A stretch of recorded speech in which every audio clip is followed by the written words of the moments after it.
Alors ce soir, on va travailler un thème dont je pensais jusqu'à il y a 7 minutes qu'il était absolument inintéressant, et qui en fait s'avère depuis 7 minutes très intéressant.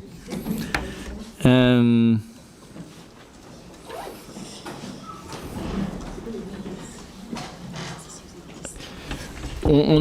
pourrait avoir à dire, enfin il y a deux manières d'aborder traditionnellement cette question du temps. Celle de constater que quand on lit la Bible ou l'Évangile, les gens ont l'air de vivre exactement la même chose temporellement que les autres. Et donc il n'y a pas tout un foin à faire autour du christianisme et du temps. Voilà, que vous regardez vivre les chrétiens, on n'a pas l'impression qu'ils soient très très spécifiquement différents dans leur manière de vivre leur temps. Ils regardent peut-être un peu moins leur montre et encore. Enfin, que manifestement on est dans le même espace-temps, donc c'est pas une question. Et puis la théologie, dans ce cas-là de plus abstrait, nous dit qu'au fond, et d'ailleurs c'est ce qu'admet une partie de l'analyse historique, c'est qu'au fond le christianisme a inventé la linéarité temporelle, c'est-à-dire l'idée que l'histoire des hommes était une histoire qui avait un commencement et une fin et qui était animée par une progression intérieure. Voilà. C'est vrai que avant le christianisme, il n'y a pas cette idée, le temps est plutôt considéré comme cyclique et comme étant simultanément progressant et régressant, et donc n'impliquant pas une courbe croissante. L'idée d'une courbe à la fois linéaire et croissante, avec cette représentation du temps comme ça, dont on verra qu'elle est d'ailleurs assez stupide, mais dit bien, en tout cas visuellement, à l'échelle de l'histoire des hommes, ce que l'on estime être la différence chrétienne. Voilà. Donc ça, c'est pour dire en gros ce que l'on peut dire sur le sujet. Je vais partir de manière beaucoup plus prosaïque, avant de regarder ce qu'en dit l'Évangile, de la problématique du temps dans lequel nous sommes, nous au XXIe siècle, et dont on va voir qu'elle nous introduit de manière très intéressante à la manière dont la révélation chrétienne, vous le verrez, nous introduit dans une autre manière de vivre le temps que celle à laquelle nous conduit simplement la vie humaine, et a fortiori le contexte culturel dans lequel nous vivons aujourd'hui, qui n'est plus tout à fait humain là-dessus. Alors, je ne vais pas le développer parce que vous avez beaucoup de choses qui ont été dites. Le temps, il est évidemment, le temps vécu concrètement, est inséparable de la vitesse. Et donc, ce n'est pas un secret que ce qui a été profondément modifié ces dernières années, ou ces 50 dernières années, c'est la vitesse. Et donc, l'accélération a considérablement modifié notre rapport au temps, parce que nous pouvons faire beaucoup de choses plus vite.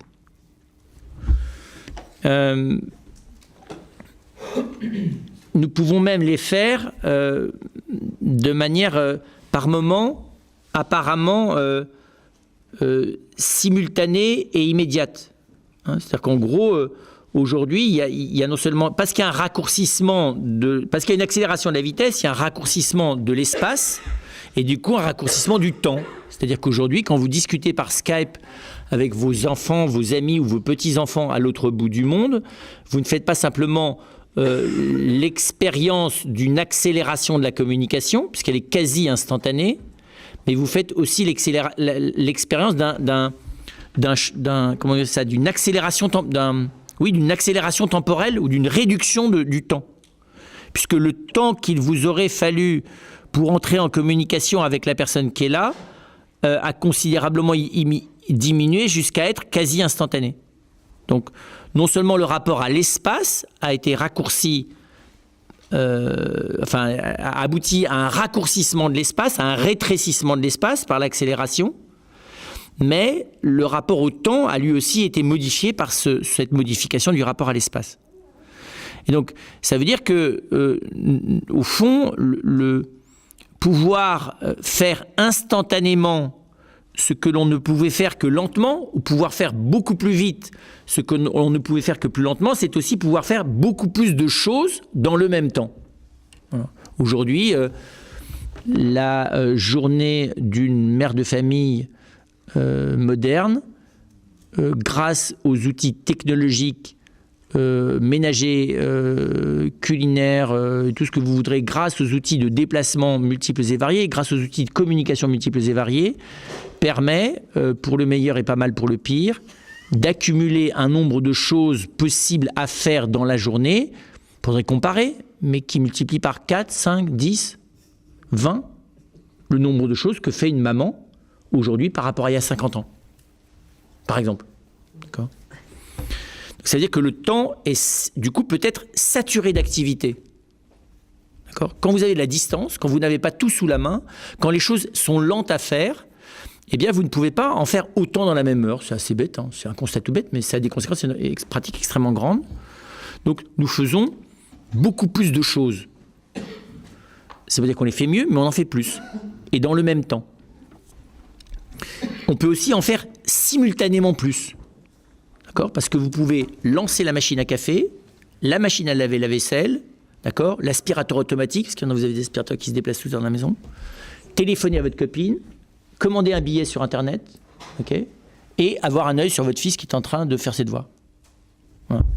Ça, c'était pas possible.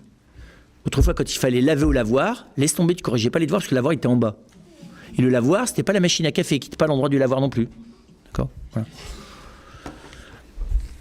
Et puis alors le téléphone, voilà, c'était quand il était dans le village, bah t'allais ou téléphoner, il fallait choisir le lavoir, mais tu pouvais pas faire 4 choses à la fois. Et encore là, je vous parle des handicapés mentaux. Hein. Ceux qui sont pas handicapés mentaux, ils font 4 choses sur Internet à la fois, et ils sont en même temps qu'ils sont en train de téléphoner, ils sont en train de réfléchir déjà à autre chose. Et d'appeler leur copine 15 secondes par SMS en même temps qu'ils téléphonent pour la prévenir qu'il faut aller chercher leur fille dont elles viennent de se rappeler qu'elle sortait plus tôt de l'école. D'accord ? Donc elles sont en train d'organiser des trajets de logistique matérielle en même temps, par SMS, en même temps qu'elles téléphonent à leur copine et qu'elles achètent un billet par Internet. Si d'ailleurs elles ne sont pas en même temps en train de rechercher les informations ecclésiastiques sur Zénith en même temps qu'elles commandent le billet et de tweeter. Voilà. Je plaisante à peine. Donc c'est pour dire que c'est une modification monumentale en fait, monumentale, simplement monumentale. On n'avait quasiment pas accéléré ça depuis la nuit des temps jusqu'à l'invention du chemin de fer. Première accélération temporelle, le chemin de fer. Puis la voiture.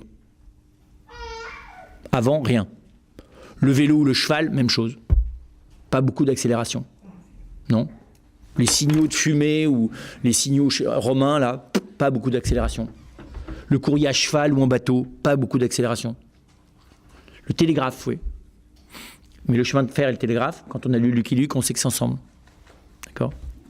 Donc le télégraphe, le chemin de fer, la voiture. Puis le téléphone, et puis les machines à faire toutes seules. C'est-à-dire les machines électriques, ou les machines ou les moteurs, l'invention du moteur.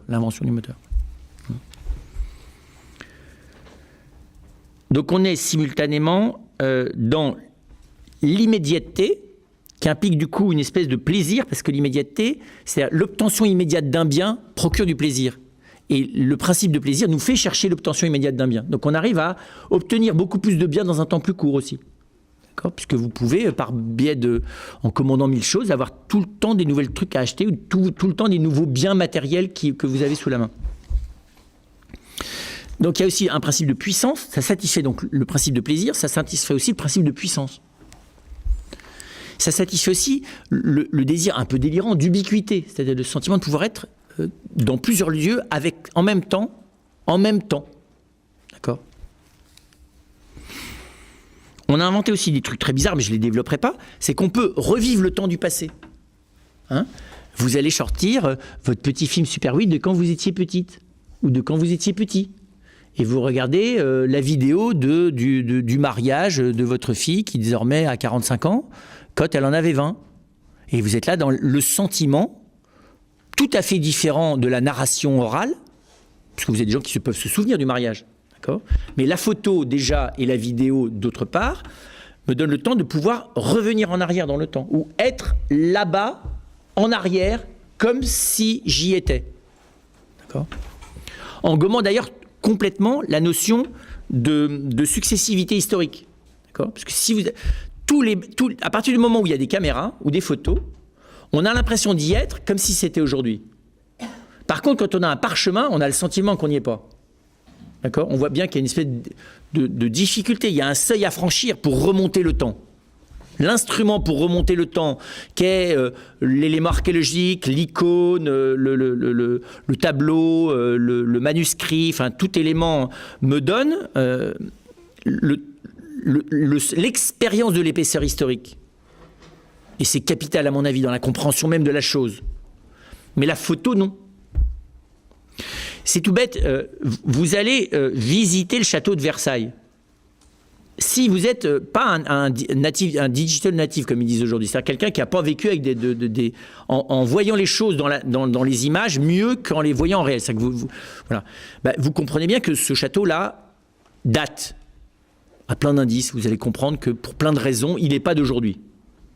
Par contre, vous faites une visite virtuelle du château de Versailles sur vidéo, d'accord ? C'est exactement comme la visite du studio. Là, vous gommez complètement l'épaisseur historique, rien que par la médiation du visuel. Bon, je pourrais donner plein d'exemples comme ça, mais c'est pour dire voilà, que c'est de multiples manières que, vous voyez, remonter avoir le sentiment d'être hier, ou bien d'ailleurs avant-hier, je ne sais plus très bien d'ailleurs si c'est hier, avant-hier, ou il y a 10 ans, ou il y a 20 ans. Puisque c'est fixé dans une image qui me donne le sentiment de l'immédiateté temporelle. C'est très bizarre comme truc, ça. C'est-à-dire, moi je pense profondément malsain. Sauf si on a une profonde sagesse. C'est parce que ça crée des nostalgies. Vous avez des gens, l'important c'est qu'on filme leur mariage. Et le souci que ça soit filmé ou photographié est presque plus important que d'y être. Alors, j'espère pas les marier, en tout cas quand on les prépare correctement, mais les autres si. Donc c'est tout juste si on ne redemande pas à la mariée de faire une seconde prise. Vous savez, tu veux pas recommencer parce que là il n'y avait pas de bobine. Ça, j'ai effacé, donc tu refais l'entrée si tu veux bien. On la voit d'ailleurs très bien prendre quelques copains et refaire une fausse entrée 3 jours plus tard parce que dans le film ça a manqué. Oui, bon. J'exagère un peu, hein, mais à la fin c'est comme si fixé sur l'image qui va permettre de se sortir de la temporalité. Du coup d'ailleurs le mariage devient une espèce de show monumental qui est comme un film d'ailleurs, hein, qu'on va pouvoir recélébrer alors que la vie est nettement plus triviale, enfin, on va dire ça comme ça. Alors, je ne veux pas dire que plus c'est monumental, moins ça dure, mais il y a un vrai problème de rapport au temps pour le coup là. Comme les gens, enfin je caricature, mais qui photographient les tableaux en visitant le musée pour pouvoir les regarder plus tranquillement après ça quand ils sont chez eux.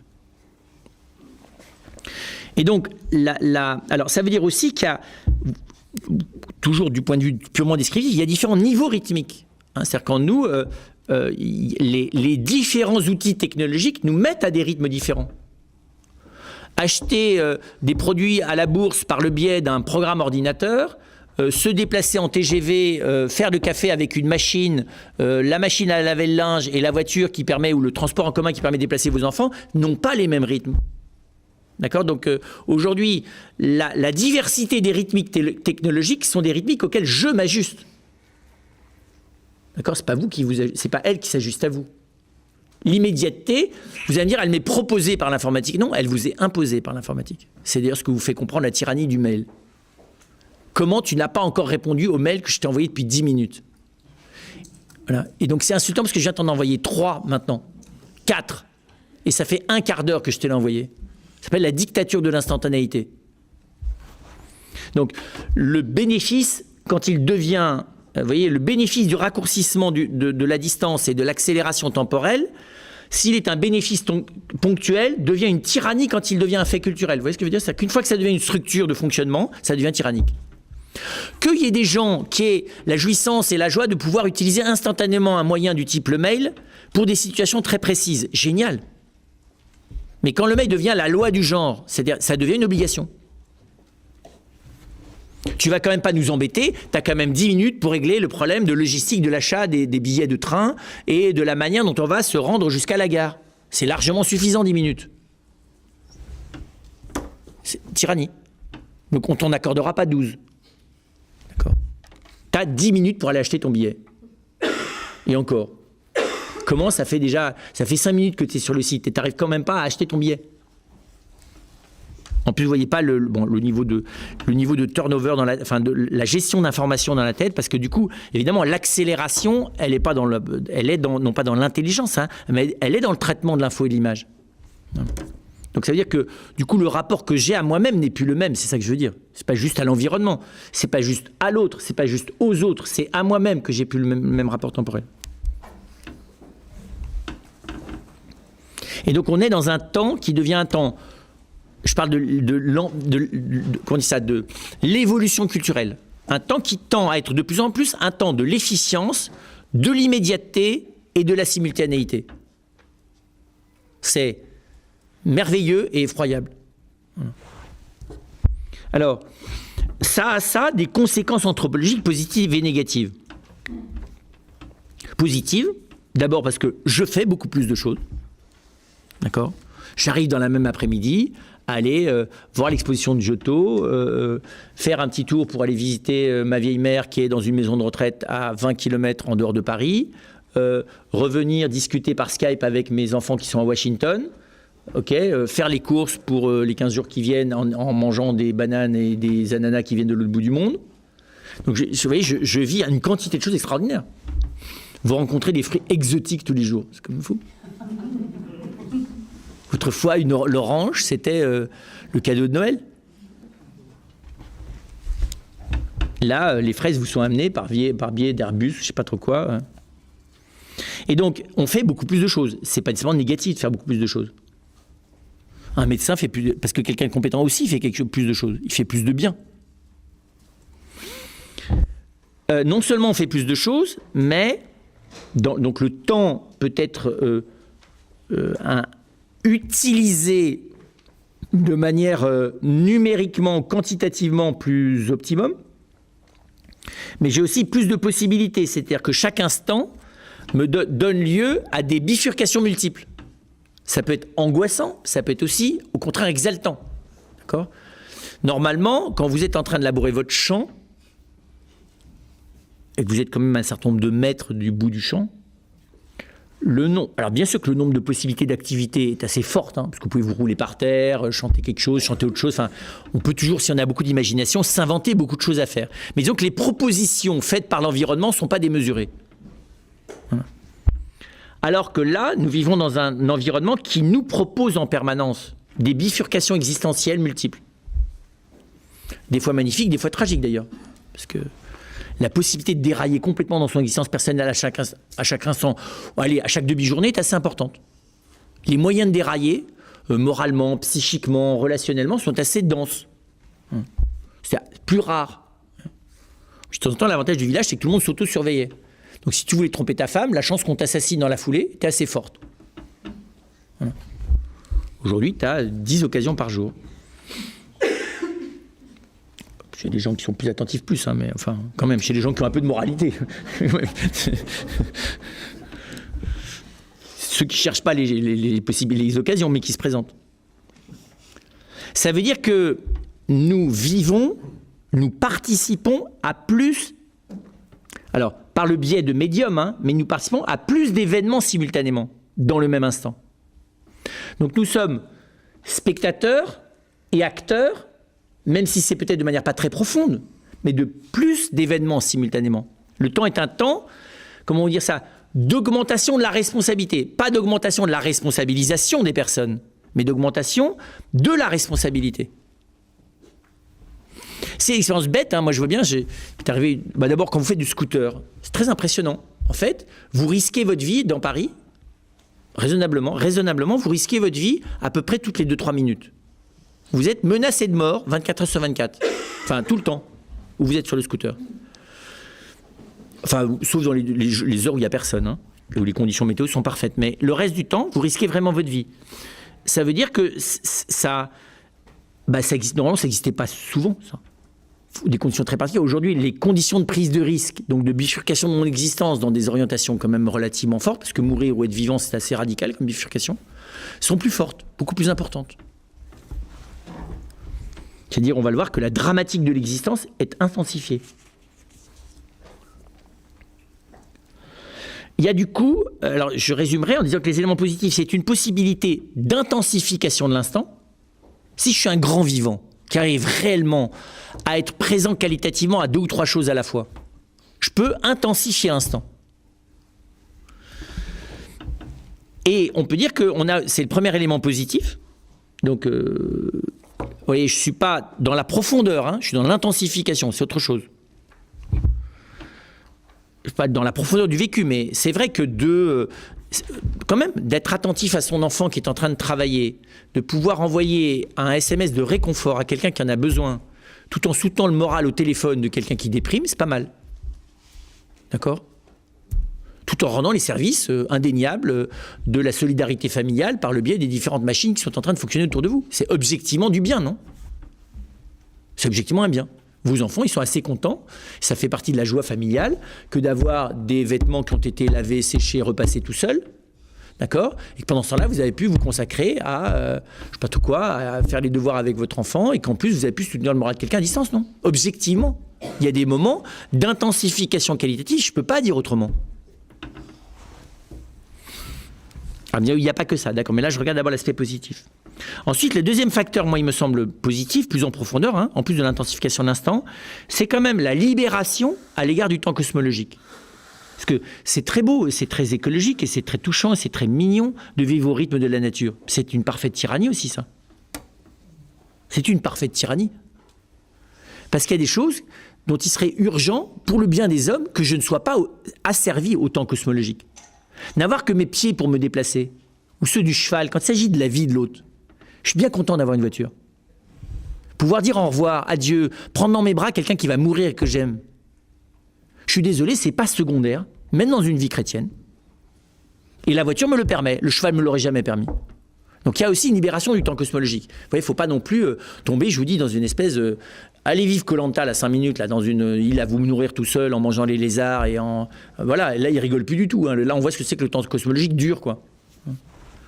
D'ailleurs, c'est marrant, nous, on est pour ce que j'appelle la campagne côté sud. Vous savez, ça que on a les oiseaux, les arbres, mais aussi le type qui vient vous faire le jardin gratuit, enfin, voilà, l'antenne parabolique, le 4x4 Cayenne, vous voyez, je veux dire, voilà.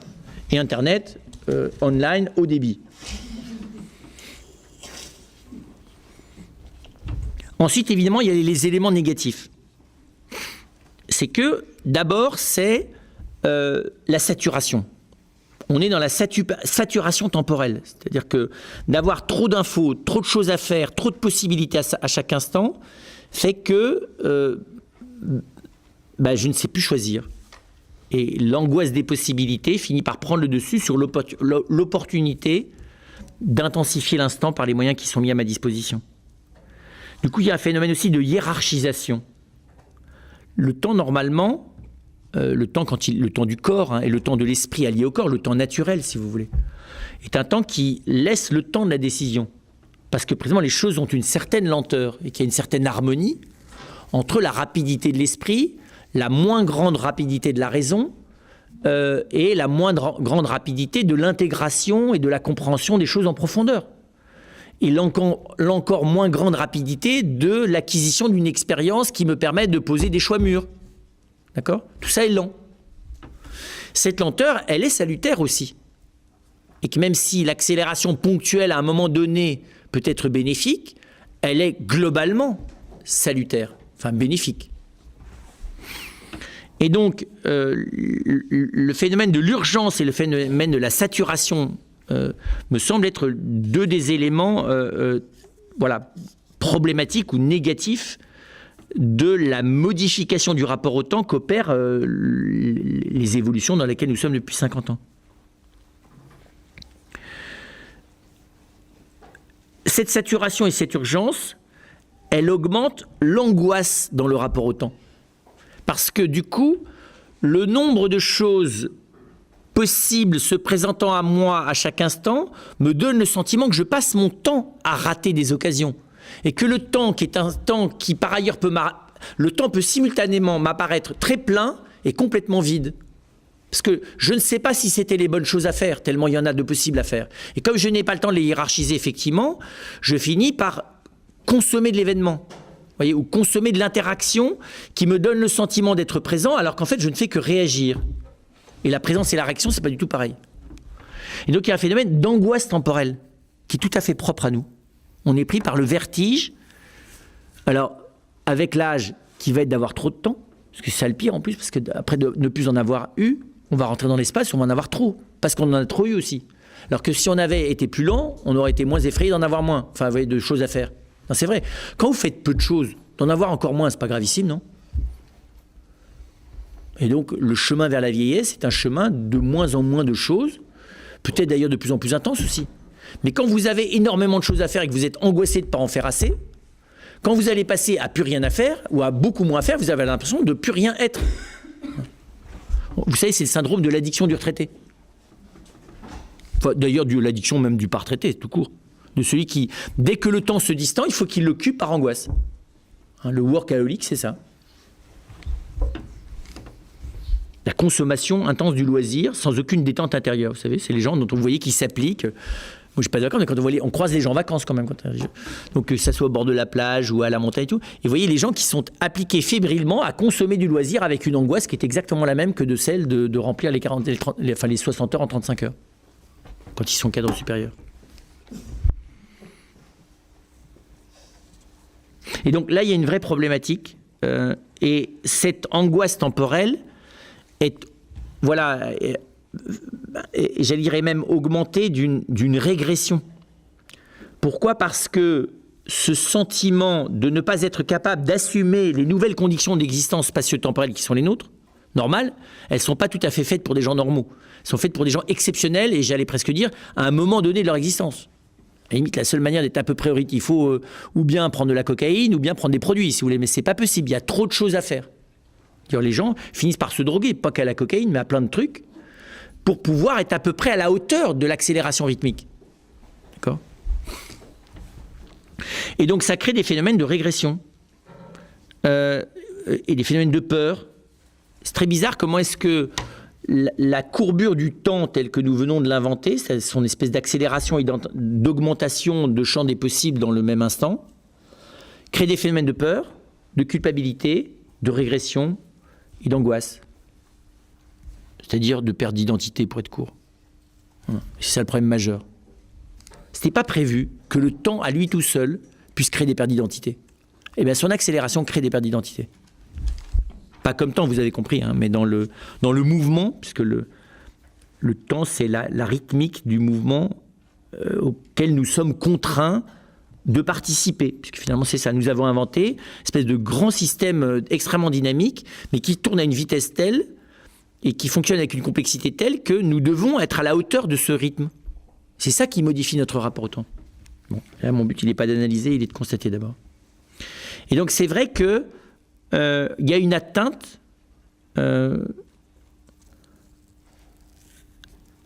à l'identité. À la relation à l'autre aussi. Il y a... pourquoi ? Parce qu'il y a une perte du temps propre. Je ne sais plus où je suis moi. Je ne sais plus quel est mon rythme à moi. Je ne sais plus où je suis dans le temps. C'est vrai, d'ailleurs, il y a des moments... on ne sait plus quelle est l'heure. Hein. Moi, je me souviens très bien la première fois que j'ai fait l'expérience d'Internet. Je me suis réveillé, je pensais que ça faisait à peu près 10 minutes, ça faisait 1h30. Je me suis dit, mais c'est un truc de fou, ce truc-là. Comment ça se fait que je perde conscience du temps ? Voilà. Et c'est très clair, hein. Devant un écran, votre capacité à rester dans le temps biologique, il est complètement modifié. Si vous avez une horloge, alors on met des horloges sur les écrans, mais vous avez intérêt à la regarder régulièrement, l'horloge. Hein. Et donc, cette perte du temps propre, souvent, je pense, aboutit de plus en plus à des pertes d'identité. Alors, si j'analyse maintenant le temps humain, vous voyez, ça c'est la situation dans laquelle on est, bénéfique et en même temps néfaste. Pour essayer de voir, est-ce que, d'abord on voit bien, du coup il faut se réapproprier le temps humain, c'est très clair, puis après ça on verra ce qu'est un temps chrétien. D'abord, c'est là que je vois que le temps humain, finalement, il est extrêmement dépendant de la culture et de l'environnement dans lequel je vis. C'est pour ça que je vous dis, ça paraît rien, mais quand l'organisation, la rythmique temporelle finit par me pousser à la perte d'identité, c'est quand même énorme. Parce que normalement, ce qui est au-delà du temps, c'est mon identité. Ce qui est au-delà de l'environnement, c'est mon identité. Ce qui est au-delà de la culture, profondément, c'est ce que je suis. Et donc, c'est impressionnant de voir que, alors que le temps, lui, est extrêmement dépendant du monde dans lequel je suis. Selon qu'on l'on me dit que ma vie se joue toutes les 3 minutes, ou ma vie, elle se joue sur 3-4 actes importants dans mon existence, que ma vie, elle se joue dans l'acquisition de richesses matérielles, ou que la vie, elle se joue dans l'acquisition lente d'une sagesse purement intérieure, que la vie, elle se joue dans la réalisation d'un environnement qui permette à ceux que j'aime d'être heureux. Vous voyez, donc en gros, la vision que j'ai du monde organise le rapport au temps de manière différente. Crée des urgences parce qu'elle crée des priorités, des importances qui ne sont pas les mêmes. Et d'ailleurs, on le voit, selon les cultures, le rapport au temps n'est pas le même. Vous allez me dire, oui, mais la montre, elle est la même. Oui, mais le rapport au temps n'est pas le même. Le rapport au temps d'un peuple nomade n'a rien à voir avec le rapport au temps d'un peuple sédentaire. Le rapport au temps d'un peuple rural est tout à fait différent d'un peuple qui vit dans la ville. Voilà, donc prendre conscience que, contrairement à l'idée qu'on a, le temps il n'est pas du tout homogène. La montre elle est homogène, mais la montre elle n'est pas humaine. Elle est mécanique. Le temps mécanique il est le même, mais pas le temps humain. Et que finalement, cette impression, ça veut dire que finalement, j'ai le choix du temps. Alors que nous, on vit dans le fait, vous voyez, on vit dans cette espèce d'environnement qui fait que je suis soumis au temps collectif. C'est pas vrai. Je vois que quelqu'un me dit, j'ai pas le choix. Puis c'est pas vrai. Ça, c'est la tyrannie du système qui te dit que t'as pas le choix. À part d'être ce que tu es, tu as le choix.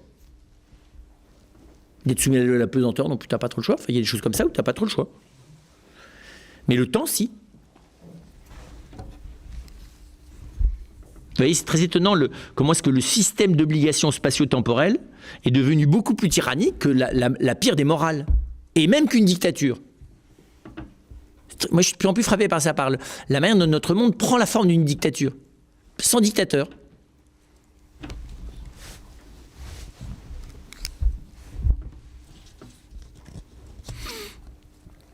Et donc, le temps humain, il me semble, on peut dire qu'il est un temps différencié. Pour être vraiment dans un temps humain, il faut d'abord que j'identifie comment dire ça, les rythmiques qui me sont imposées et les rythmiques qui me sont proposées. Il y a une rythmique qui m'est imposée, c'est le temps du cosmos. Je ne peux pas accélérer le lever et le coucher du soleil. Voilà, je ne peux pas accélérer le mouvement de l'océan. Je ne peux pas accélérer le temps de l'usure des réalités naturelles. Je peux économiser le corps, l'organisme, au contraire, je peux accélérer son usure. Mais là, il y a un temps qui est le temps du battement moyen du cœur, hein, le temps qui est celui de la vibration d'une cellule. Là, je ne peux rien faire là-dessus. Qui est le temps cosmique. Le rythme du cosmos, qui correspond au mouvement d'ailleurs de l'univers, auquel nous participons par notre corps. Mais il y a aussi le temps du corps, c'est-à-dire le temps du vivant qu'est l'homme. Et on sait bien qu'il y a des rythmes biologiques. Jusqu'à nouvel ordre, il faut 9 mois pour faire un bébé. Et l'accélération de la digestion dans le temps n'a pas de moyens énormes. On n'a pas trouvé de moyen de digérer en 10 minutes. Même en rajoutant plein de produits dans l'estomac, parce que ça le détériore par ailleurs. Donc il y a un temps du corps qui est à la fois un temps du cosmos, mais un temps du cosmos mis au service du temps de l'homme. Et on sait bien que dans le temps du corps, le temps du sommeil n'est pas le temps de la digestion, le temps du cycle de la fécondité n'est pas celui du temps de l'affectif. Et l'affectivité a un rythme plus rapide. Mais le temps de la mémoire et le temps de l'imagination ne sont pas tout à fait les mêmes. Le temps de la sensation n'est pas tout à fait le même que celui de la... Donc voilà, nous-mêmes, on est dans une espèce de, de symphonie. Hein. C'est très étonnant de voir que l'humain, rien que par son corps et sa vie animale, est dans une espèce de symphonie temporelle. Et que normalement, moi, je dois être au centre. Pas en étant tout à fait le chef d'orchestre, parce qu'il y a quantité d'instruments dont je ne décide pas du rythme auquel ils jouent. Mais j'ai à jouer ma part à moi au milieu de ça.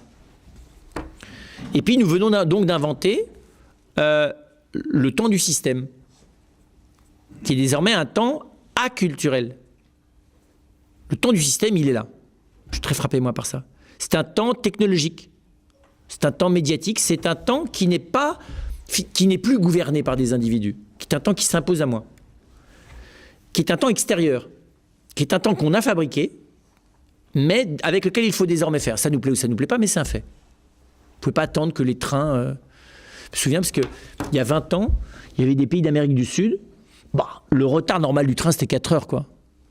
Des fois, c'est à la demi-journée qu'on s'engageait à vous faire parvenir à votre destination. Aujourd'hui, il faut voir l'hystérie des gens parce que l'avion a un quart d'heure de retard et le TGV a 10 minutes. Moi, le premier, hein, d'ailleurs. C'est qu'à dire après que je me dis, mais t'es complètement malade, quoi. Mais oui, parce que, évidemment, comme derrière la tyrannie du système continue, si tout d'un coup vous avez quelqu'un qui se décale dans le truc, il vous décale tout. Et puis à ce moment-là, tous les gens se mettent à vous le reprocher comme si c'était une question morale. Et alors, à ce moment-là, on a une tentation, en tout cas quand on a les jeux, de fiche le camp de tout là pour aller dans la Chartreuse. Parce qu'en plus, ça serait... Mais c'est lâche, c'est déserter le champ de bataille. Donc il faut être les aumôniers du Verdun temporel dans lequel vous êtes. Non, non, mais je rigole pas. Hein. Je peux vous dire que quand on est religieux et qu'on a un peu le temps de l'oraison, mais on s'aperçoit de la violence de fou dans laquelle vous vivez. Et donc le temps humain, c'est quoi ? On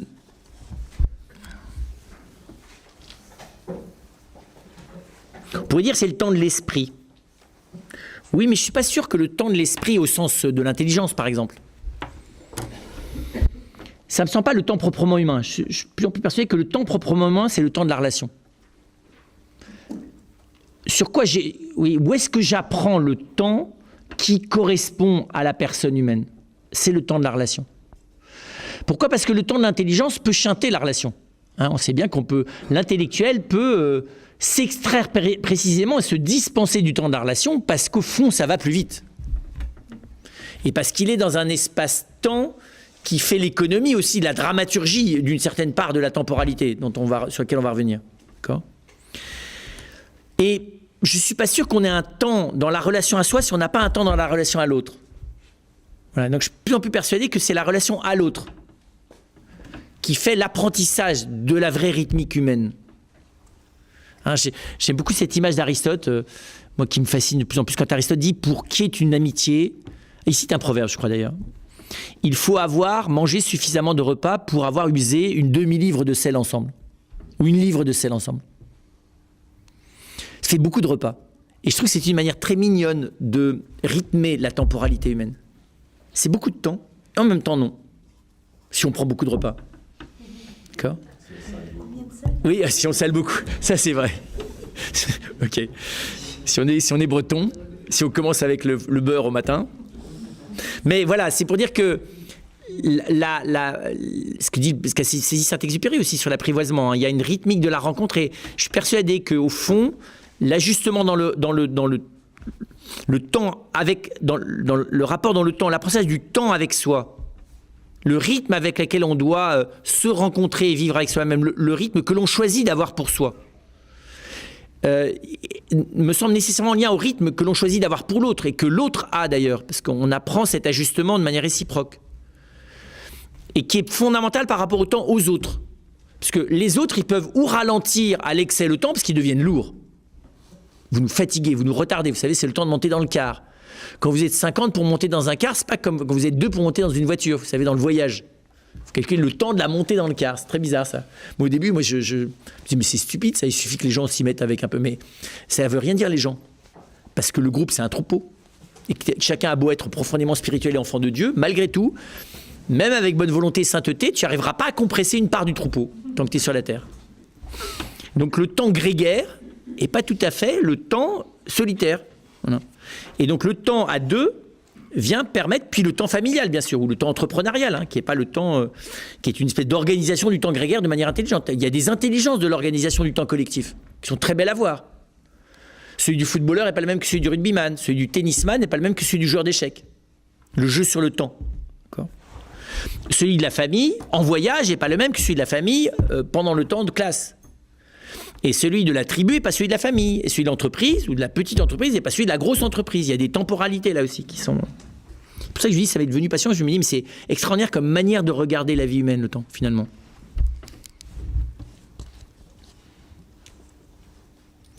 Donc ça, c'est la première dimension. La deuxième dimension, il me semble, du temps humain, c'est la dramatique du temps.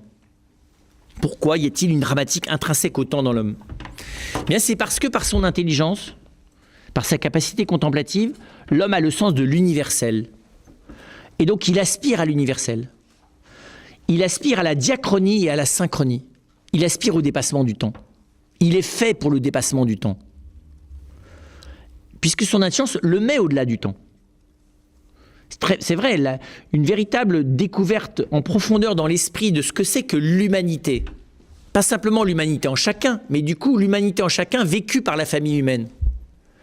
Me donne un désir légitime et pas délirant d'être en osmose, d'être en relation avec cette humanité entière et pas juste avec le petit périmètre spatio-temporel dans lequel je vis. D'accord ? Donc il y a ce souci d'être au-delà du temps.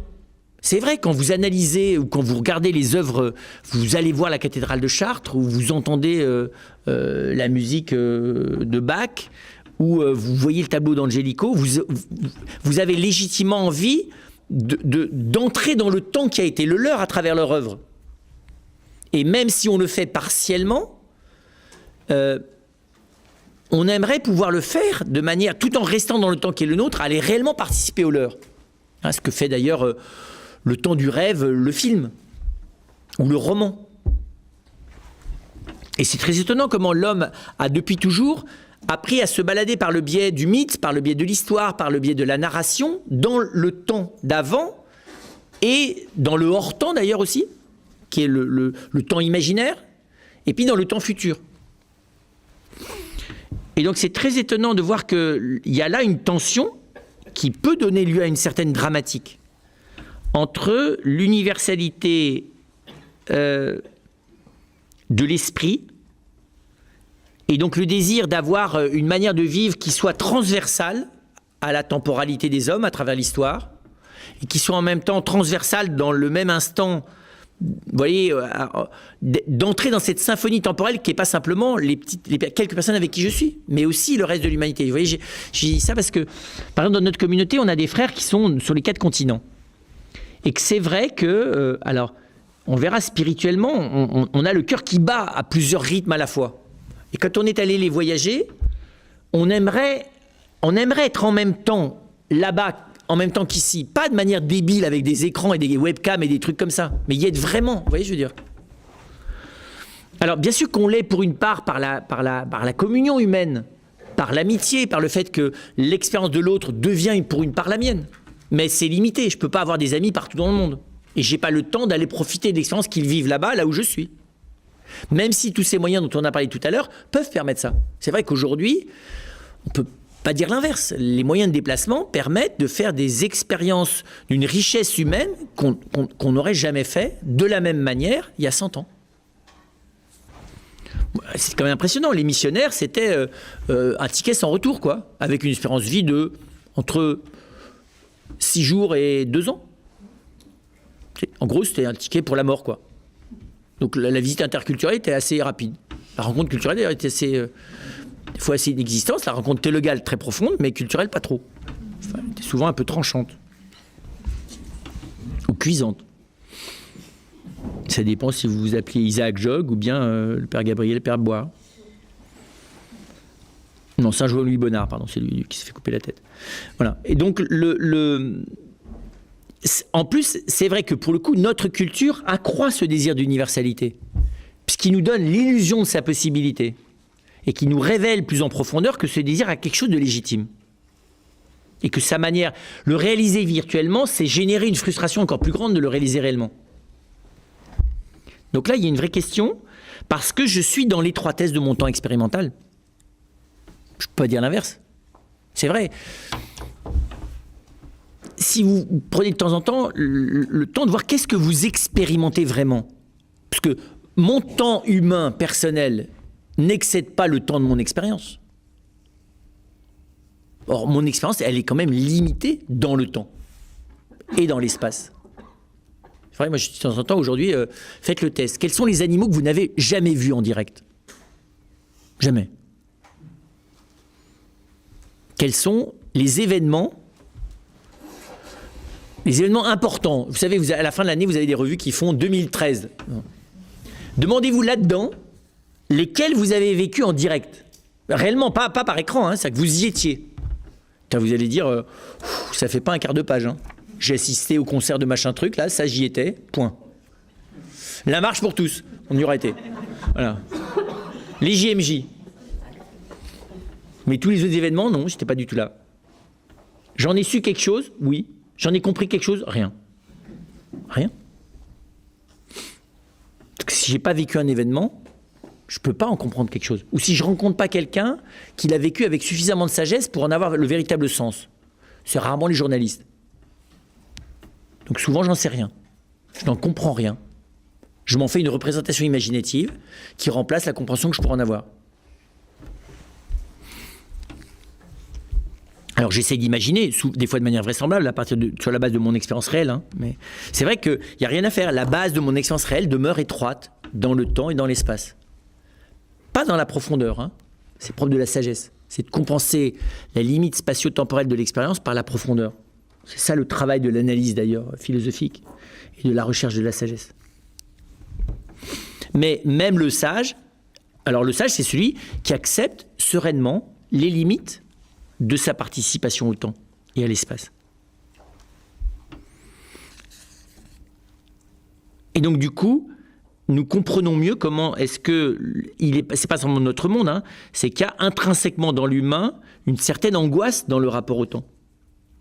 Parce qu'il y a une certaine frustration de l'esprit de ne pas pouvoir élargir le temps de l'expérience à la mesure des capacités de l'esprit. Vous voyez, c'est bizarre, on est dans un temps où il y a trop d'informations qui nous rétrécissent notre espace d'existence personnel, et en même temps, plus on grandit personnellement, plus on voudrait pouvoir étendre le champ de notre temporalité. Et on ne le peut que par l'alliance avec les autres. Alors, c'est d'ailleurs un des buts de la communauté humaine, de la nation, du pays, c'est de me faire vivre une destinée collective, donc de me faire rentrer dans un temps large. C'est un de ses buts. Souvent de manière un peu idéologique. On l'a vu au moment du Troisième Reich, on l'a vu au moment de l'Union soviétique, et on est en train de le voir autour du discours sur la mondialisation. Tous les discours qui tendent à nous faire croire qu'on vit une aventure collective. Elle est vraiment collective, l'aventure ? Peut-être la galère, mais pas l'aventure. Pour l'instant, c'est plutôt des contraintes collectives. Et je vous disais, un système spatio-temporel collectif artificiel qui est en train de s'imposer aux individus.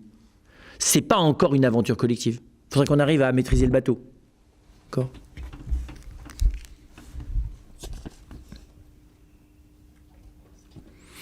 Alors, ce qui est vrai, c'est que cette angoisse temporelle, elle est augmentée, ça c'est l'expérience humaine qui le montre, par l'égoïsme, le narcissisme, en fait tous les vices humains tendent finalement à transformer le temps dans lequel on vit en une espèce d'enfer.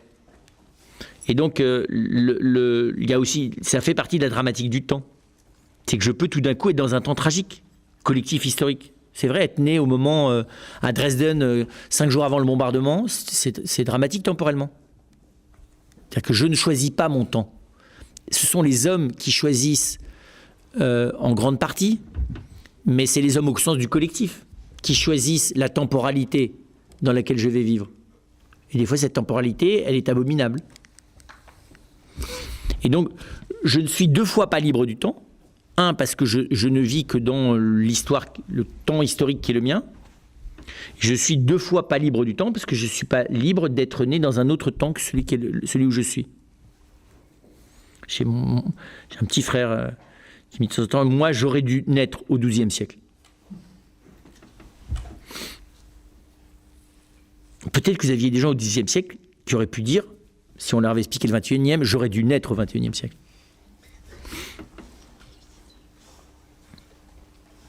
Ça aboutit positivement à une attente de l'éternité.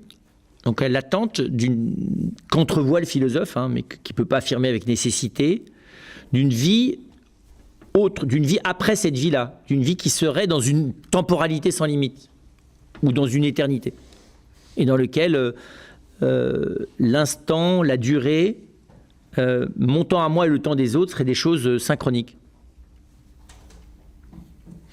Ça, c'est ce que j'anticipe. Donc on peut dire qu'ultimement, ce temps de l'éternité, il est anticipé dans l'amour, dans la relation à l'autre, dans ce qu'elle a de plus profond. C'est vrai que le fait d'entrer en communion profonde à l'autre, notamment dans la dimension spirituelle, par moments, met entre parenthèses ponctuellement les limites de la temporalité. Ponctuellement. Et entre parenthèses, ça élimine jamais. Et c'est très impressionnant comme expérience. Quand tout d'un coup, le temps disparaît parce que pour le coup, l'espace de la communion semble dissoudre le temps. On se dit à ce moment-là, j'aimerais rester là toujours. D'ailleurs, dès qu'on se dit ça, on commence d'ailleurs à plus réussir à le vivre. C'est très bizarre, parce qu'on est déjà en train de le réfléchir. Donc on n'est déjà plus dans cette espèce d'émerveillement contemplatif de quelque chose qui touche l'éternel. On est déjà en train de gérer l'icône de l'éternité. Vous voyez, donc on est déjà dans cette... Voilà, on est en train de s'installer, quoi. On est déjà... Et puis après ça, c'est la nostalgie. Vous savez, c'est pas facile de se maintenir dans cet endroit-là. C'est ce que fait aussi l'art. L'art, il cherche, beaucoup de grands artistes cherchent à me faire entrevoir quelque chose de ça qu'ils ont saisi. Hein, et le beau est un moyen extraordinaire. Et là, ça va vraiment de la poésie à la peinture, en passant par la danse, le théâtre, le cinéma, la littérature. Enfin, c'est très étonnant, les 1000 manières dont le rapport de l'art au temps, qui essaye précisément de rassembler les temporalités en une chose. Enfin, c'est extraordinaire. Et je trouve que c'est une extraordinaire manière de regarder l'art, d'ailleurs, dans le rapport au temps. Ça fait vivre des expériences spatio-temporelles uniques, l'art. Pour le coup, on a envie de dire, mais il n'y a pas besoin d'avaler des substances, en fait. Si tu as un tout petit peu de sensibilité artistique, ça fait bien plus que ça. La résurrection de Grunewald, il n'y a pas besoin de prendre du LSD. Hein. Il suffit de rentrer dans le tableau, on ne s'en remet jamais complètement. Vous voyez ce tableau ? Oui. La crucifixion aussi, d'ailleurs. Tu n'as pas besoin d'aller voir des films d'horreur. Tu n'as pas besoin de te faire peur avec. Et bizarrement, même l'horreur a quelque chose de salutaire tout au fond. Il faut un peu de temps dans le tableau. Et puis il faut regarder qu'il y a la résurrection à côté. Mais c'est incroyable. La gestion de la terreur dans l'espace du symbole, de manière purificatrice. Pas évident la terreur purificatrice. Normalement, c'est pas purificateur la terreur, c'est juste disloquant. Le Christ de Grunewald, il a quelque chose de terrible et de terrorisant. Et puis, ultimement, l'adoration. C'est-à-dire cet exercice de l'esprit et de la volonté qui, par analogie avec la relation à l'autre et par analogie avec l'émerveillement contemplatif de l'artiste et du philosophe, tente de tourner l'esprit de l'homme vers l'éternel. Hein, ça fait partie de l'expérience humaine. La méditation spirituelle, elle a pour but d'essayer de vivre ces moments d'éternité qui consistent à se tenir devant Dieu. Aristote dit que c'est difficile et que c'est par instant. Nous, on sait que par la grâce, ça peut arriver plus souvent, que le fond de notre cœur peut même pas s'y maintenir, mais le renouveler en permanence. Mais c'est vrai qu'au plan humain, c'est quand même une des très belles expériences d'un certain dépassement temporel. Ceux qui le décrivent évidemment de la manière la plus belle, c'est Plotin. Relisez Plotin. Les Énéades, c'est tout presque écrit en état d'extase, enfin qui sont les fruits d'extase, quoi. Alors, le temps chrétien. Où est-ce qu'il est le changement ? C'est qu'on part du temps de Dieu. D'ailleurs, on voit bien, je ne sais pas si vous avez regardé de près, regardez le rapport du Christ au temps, c'est très très bizarre. Nous, jamais, s'il nous avait demandé conseil, on n'aurait jamais fait comme ça. Bon, une fois, j'ai un spécialiste de la gestion du temps, non pas du tout que je me prenne pour Jésus-Christ, mais c'est pour dire qu'il faut en dire un décalage, qui est un spécialiste de la gestion du temps, qui est un coach. Et alors, il disait qu'il était très très compétent. Je dis, ça c'est super une chance pour moi, parce que moi j'ai un méga problème, précisément. C'était à une époque où j'avais 3 temps pleins en fait. Bon. Je dis, mais moi j'aimerais bien que vous m'aidiez, parce que tout le monde me dit qu'il faudrait que je fasse quelque chose, je suis tout à fait d'accord, et enfin je tombe sur la personne qui va pouvoir me conseiller, parce que mon père spirituel n'est pas compétent, mon prieur non plus, un thérapeute c'est pas son job. Voilà. Et alors, c'est très marrant, parce que il était très enthousiaste, puis au bout de 10 minutes, un quart d'heure, 20 minutes, il s'est décomposé, il m'a dit, je suis désolé, je peux rien pour vous. Bon, Jésus, c'est l'inverse. Alors, lui, il n'a pas du tout l'air d'avoir 3 plein temps. Il a l'air de gaspiller complètement le temps. 30 ans, il n'a rien fait. Juste une fugue. C'est impressionnant. 30 ans. 30 ans. Dieu a passé 30 ans sur la terre dans la banalité spatio-temporelle d'un bled absolument paumé qui s'appelle Nazareth. D'où on se demande s'il peut sortir quelque chose de bon. Venez à Saint-Jeudard. Saint-Jeudard, là où la maison de formation de mes frères me fait souvent penser à Nazareth. La banalité, le truc in the middle of nowhere. Nowhere in the middle of nowhere. Nothing in the middle of nowhere. En espérant qu'il n'y a pas de nobody dedans, mais voilà. Et si ça, j'ai la vie du Christ, c'est quand même ça. Après ça, c'est la même chose. Ce qu'il entreprend, c'est très bizarre. La visée temporelle du Christ. Et tout doucement, à force de lire l'Évangile, on voit bien que sa visée, elle est de la création du monde jusqu'à la fin des temps, en permanence. Et qu'en gros, le Christ vit dans le temps de Dieu. Et que finalement, la révélation biblique, d'ailleurs, du coup, on va relire Abraham. On voit que le propre de la révélation biblique, c'est de faire entrer par la parole, puis par la présence du Christ, dans le temps de Dieu. Dans la manière dont Dieu lui-même regarde le temps des hommes. La rythmique que Dieu a choisi de donner au temps des hommes. Et elle n'a pas grand-chose à voir avec celle des horloges, et même avec celle de tout ce qui n'est pas encore, je vous dis, l'art, l'amour et la contemplation. Enfin, vous voyez, ces 3 derniers éléments. Parce qu'évidemment, le temps de Dieu, il est à partir de l'éternité. Donc, tant que dans mon temps humain, je n'ai pas une ouverture sur l'éternité, je ne peux rien comprendre du temps de Dieu. Et c'est pour ça d'ailleurs que le chrétien, il entre dans ce temps de Dieu par l'adoration, qui devrait consister, enfin, devenir progressivement analogue à la respiration, selon la grande intuition de ce qu'on appelle les icas. Alors, l'adoration, c'est pas d'avoir une conscience de Dieu. L'adoration, c'est précisément de m'ouvrir au fait qu'il y a quelqu'un d'autre qui, dans ma vie, me fait vivre autre chose en permanence. Et dans le autre chose, il y a un autre rythme, dans un autre temps, qui me décolle pas du tout de celui-là, mais dont celui-là va être l'instrument. Vous voyez, c'est pas la source. La source du rapport du chrétien au temps, c'est l'éternité par l'adoration. Alors vous allez me dire, ouais, c'est facile à dire. Je vous accorde que c'est pas très facile à vivre. Pourquoi ? Parce qu'on est facilement soumis à la tyrannie, à l'esclavage de nos représentations temporelles et de celles que nous impose le monde dans lequel on est. Je vous dis notamment cette image, je n'ai pas eu le temps de le faire, parce que je ne peux pas tout faire là, mais cette idée que aujourd'hui c'est la suite d'hier. Ah bon ? Pourquoi c'est la suite ? Peut-être que c'est le au-dessus d'hier, ou le en dessous d'hier. Pourquoi ce serait la suite ? D'accord ? Cosmiquement, c'est la suite. Mais votre esprit d'aujourd'hui, c'est la suite de l'esprit d'hier. Vous, hier, vous aviez une autre identité qu'aujourd'hui. C'est la suite, votre identité d'aujourd'hui. Aujourd'hui, vous vous appelez Jules plus un jour. Non, vous vous appelez toujours Jules ou Juliette. C'est au-delà du temps, ça. Si l'essentiel de vous, c'est votre nom. Enfin, on va faire simple. Vous avez un prénom. J'espère que ce que vous atteignez en vous, quand vous vous appelez vous-même ou quand quelqu'un vous appelle, c'est la même chose hier, aujourd'hui. Je l'espère pour vous. Si vous êtes réveillé ce matin en vous disant « je ne suis plus du tout » et quand on vous appelle par votre prénom, vous dites « ça ne me concerne plus », il y a un problème. D'accord ? Allez voir votre psychiatre. Alzheimer vous a surpris dans le temps de la nuit. Et encore, même Alzheimer, la personne s'identifie elle-même, même si elle ne le met pas toujours en relation avec son nom. Et encore. Et donc concrètement, ça c'est au-delà d'aujourd'hui et d'hier. Alors pourquoi est-ce que vous, tout d'un coup, vous vous mettriez à soumettre votre identité à la succession ? Qu'est-ce qui est le plus important ? Que vous soyez vous ? Ou bien que dans le cosmos, le soleil se soit levé et recouché ? Ah ben finalement, j'en sais rien. Peut-être que c'est plus important finalement le temps cosmique. Et ma pauvre petite identité, elle flotte là-dedans ? Est-ce que je suis au centre de mon être ou est-ce que je suis à sa périphérie ? Est-ce que j'agis dans ma vie à partir de ce que je suis ? Ou est-ce que je me laisse balader dans ma vie à partir de ce que l'environnement spatio-temporel m'impose ? C'est une bonne question, non ? En tout cas, dans la vie de l'esprit, aujourd'hui n'est pas la suite d'hier. Aujourd'hui est un autre jour. Ça n'a rien à voir. Aujourd'hui, c'est de nouveau aujourd'hui. Hier, c'était aujourd'hui. Et aujourd'hui, c'est aujourd'hui. Et demain, ça sera aujourd'hui. Et donc, l'esprit me met dans l'instant. L'esprit me met dans l'aujourd'hui. Bien sûr que mon psychisme, mon corps, voilà, parce qu'ils sont soumis au devenir de l'univers, sont dans la successivité.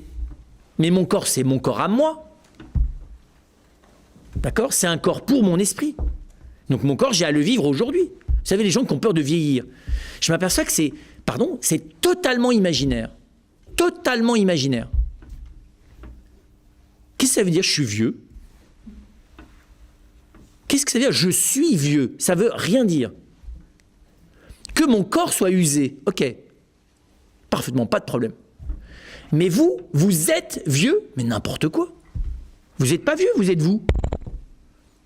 Et vous est plus vieux aujourd'hui qu'hier ? Mais c'est purement imaginatif. L'esprit n'est pas vieux. L'esprit, il est. D'ailleurs, je vous signale que moi, quand je suis arrivé à Fribourg, j'avais 20 ans. J'ai rencontré une personne qui en avait 70. Moi, j'étais avec un ami. Je peux vous dire qu'au bout de 6 mois, on s'est aperçu qui étaient les vieux. Hein. Alors ça, je vous dis, il n'y avait pas de doute. Hein. Mais les vieillards, on était au bord de la tombe. On était usés dans la tête, mais complètement. Ravagés, quoi. Ankylosés. Paralysés. Et on essaie de se désintoxiquer. Voilà. Et donc, c'est pour vous dire, je ne veux pas le développer, mais c'est typique. Et nous, on vit dans la tyrannie. Et en plus, on est dans la successivité accélérée du temps technologique. Donc, moi, je m'aperçois que c'est la première des aliénations radicales du monde moderne. Et donc, non, je ne suis pas vieux. Mon corps est plus usé hier qu'aujourd'hui. Mais normalement, je devrais pouvoir le vivre comme un aujourd'hui de ma personne qui n'a pas moins de valeur, moins d'intensité qu'hier. Je dis ça parce que ça m'avait frappé de voir le père Philippe s'intéresser au fait que le corps s'use. Il disait, mais c'est très intéressant, il se passe des milliers de choses. Alors vous allez me dire, oui, il se passe plein de trucs pas marrants du tout. Parce que c'est marrant quand tu as 20 ans. Il y a plein de trucs pas marrants du tout. Tu comprends rien à la manière de te déplacer dans l'espace et le temps. Tu sais même pas ce que c'est que ton corps. Tu as des enfants, tu as même à peine compris, entrevu ce que c'est que d'avoir des enfants. Parce que la première fois que vous avez un enfant, vous comprenez ce que c'est que le corps lié à la fécondité. Vous comprenez rien du tout, ce que c'est que l'alliance du corps et du créateur. Mais rien du tout. Donc c'est pas vrai, il y a des choses terribles de devoir vivre un truc auquel on ne comprend rien, dans lequel on est directement acteur. C'est absolument terrible comme expérience. On me dit, ouais, mais on a mis beaucoup d'affectivité autour, et puis il y a toute la culture qui vous dit c'est tellement merveilleux ce que tu vis. Oui, mais c'est absolument terrible. Alors je ne veux pas dire que c'est aussi terrible que d'avoir un corps vieux, un corps usé. Mais c'est aussi terrible. De ne pas comprendre, c'est aussi terrible. Voilà, donc est-ce que c'est plus terrible? Je ne sais pas, il faut calculer. Hein. L'adolescence, moi je pense que personne, enfin je n'ai pas encore un corps usé, je ne suis pas encore vieux. Enfin si déjà, mais quand je le serai nettement plus, enfin, le moment où l'usure commencera à créer des dysfonctionnements qui sont vraiment douloureux, je ne suis pas sûr que c'est beaucoup pire que l'adolescence, dans le rapport au corps. Quand vous voyez les ados, vous dites... Certains vous disent, mais c'est quand même une galère effroyable. On ne sait plus du tout où on est. Quand on sera vieux, il y a des choses dont on ne saura plus où est-ce qu'elles seront. Parce qu'elles partiront en petits bouts. Mais on saura encore où on est, normalement. Enfin bon, pardon de... Voilà, mais c'est pour vous dire que je pense que alors là, en tout cas, c'est clair. C'est précisément, j'entre dans ce qui est l'au-delà du temps. Et du coup, ça recale mon esprit. Ça recale mon identité. Ça recale le fait que mon temps, c'est celui de l'instant et de l'aujourd'hui. C'est pour ça d'ailleurs que le chrétien est normalement plus facilement dans l'aujourd'hui, qu'il dira l'aujourd'hui de Dieu, mais c'est l'aujourd'hui tout court.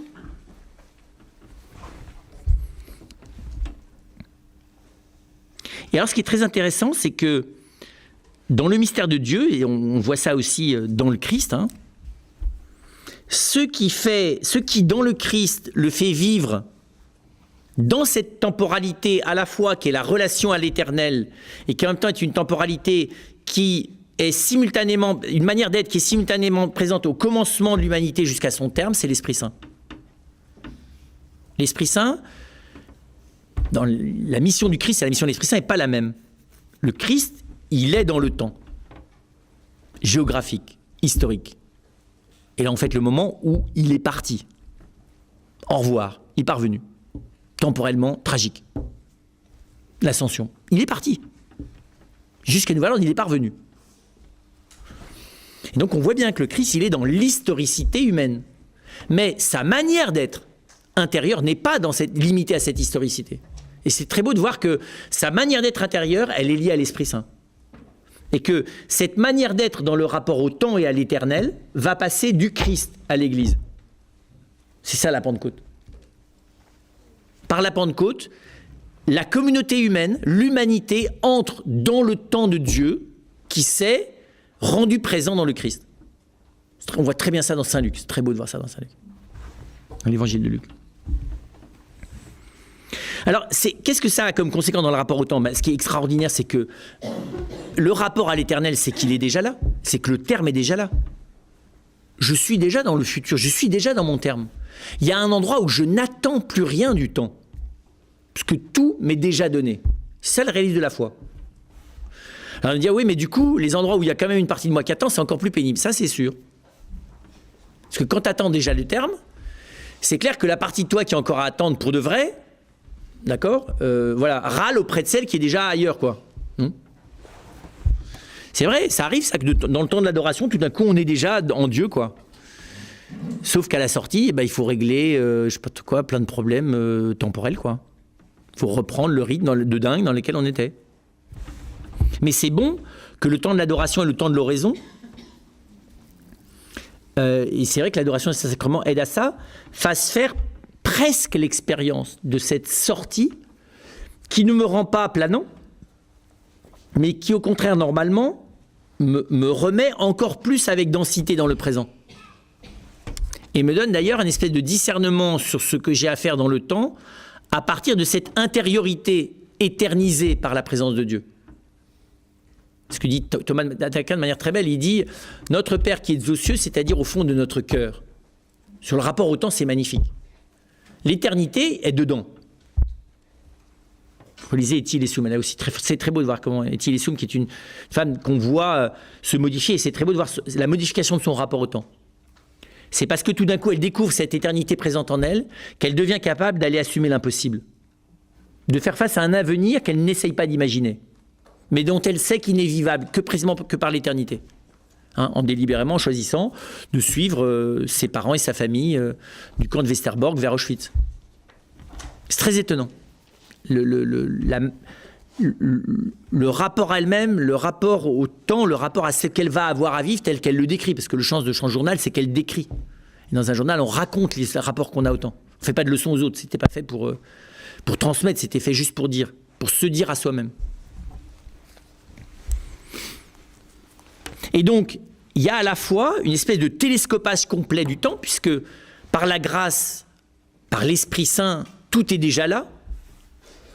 Et en même temps, il y a cette participation à l'extraordinaire lenteur des choses. Parce que Dieu est à la fois dans l'immédiateté et en même temps dans une lenteur incroyable. Dieu travaille avec une échéance qui est que 1000 ans sont comme un jour. Et on préférait que ça soit qu'un jour, c'est juste 1000 ans. C'est très bizarre, l'action de Dieu, l'agir de Dieu est à la fois dans quelque chose d'extraordinairement plus lent que nous et d'extraordinairement plus rapide que nous. Et c'est pas très commode de coopérer à ça. Nous, il y a des modifications lentes dont on aimerait bien qu'elles soient rapides, surtout certaines de nos défauts majeurs et de ceux de nos voisins, et des modifications rapides dont on aimerait bien qu'elles soient lentes, par exemple les conversions. C'est quand tout d'un coup vous n'allez plus avoir le choix. C'est fini, la petite chambre, la petite partie bourgeoise de mon existence. Alors, il ne détruit pas toutes mes petites parties bourgeoises d'un seul coup, mais il y a des moments où tout d'un coup, là, il y a une partie de moi qui est finie. Honnêtement, je ne peux plus. J'aimerais bien pouvoir encore. Mais je ne peux plus. Ça serait fondamentalement malhonnête. Des fois, on aimerait dire, Seigneur, tu veux pas négocier la conversion là? Allez, sur 3-4 jours, tu vois. 3-4 ans, 5-6 ans. J'arrêterai un peu plus tard ma cigarette. Ma voiture, mon compte en banque, ma 50e paire de chaussures, ma gloire publique, enfin tout ça là. Tu veux pas me différer un peu le temps de la perte de mon image collective, de mon image aux yeux des autres, non? Je suis pas tout à fait prêt quand même. Pas maintenant. Non. Et donc c'est clair, en tout cas, qu'on le voit dans la vie du Christ, on le voit dans les actes des apôtres, et on le voit aussi dans notre vie à nous, on le voit déjà dans l'Ancien Testament, Dieu n'a pas a une manière de regarder ce qu'on appelle l'économie, c'est-à-dire l'organisation dans le temps de ce qui nous invite à vivre, qui en fait a comme lumière l'amour, qui est l'Esprit Saint, qui est une autre échelle de l'amour que la nôtre, qui est précisément cette échelle de l'amour à laquelle notre esprit aspire, c'est-à-dire une échelle de l'amour qui regarde la singularité de chaque homme dans l'espace et dans le temps. On voit ça, il y a... Quand on regarde le Christ à la croix, quand on essaie d'entrer dans le regard qu'il a sur le fait qu'il va mourir et donner sa vie pour les hommes, on voit bien que ce n'est pas pour les hommes au pluriel, c'est pour les hommes au singulier. On voit bien que, pour le coup, il rentre dans un rapport amoureux dans lequel, par l'amour, les frontières de l'espace et du temps sont franchies. Et on le sait, c'est ce qu'on appelle la théologie de la communion des saints. Par la charité, notre cœur est immédiatement en relation réelle avec chacune des autres personnes présentes sur la terre et au ciel.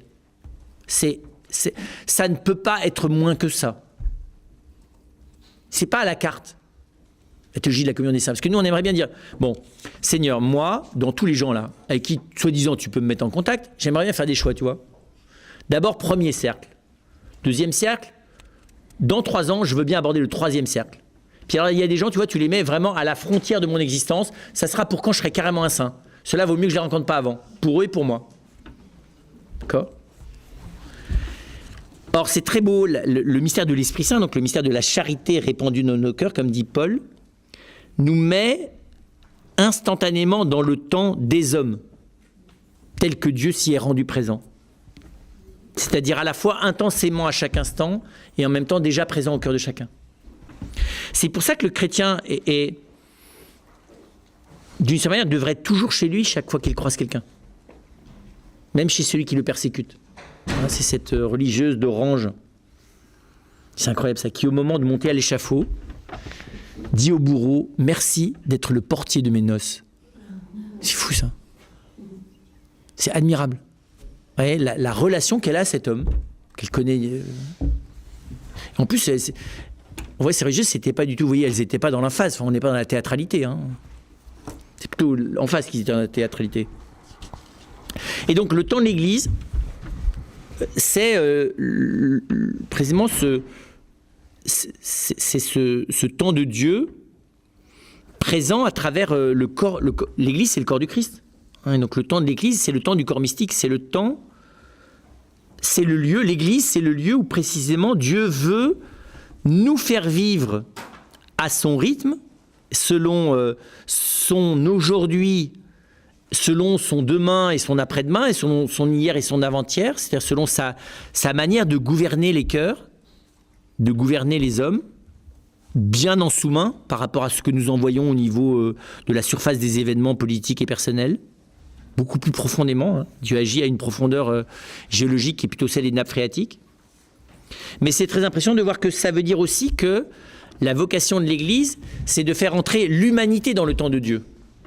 Et qu'il faut bien que nous entrions, vous voyez, que nous mettions... au fond, les sacrements, notre vie chrétienne, elles nous synchronisent au temps de Dieu, pour que nous devenions des synchronisateurs de l'humanité au temps de Dieu.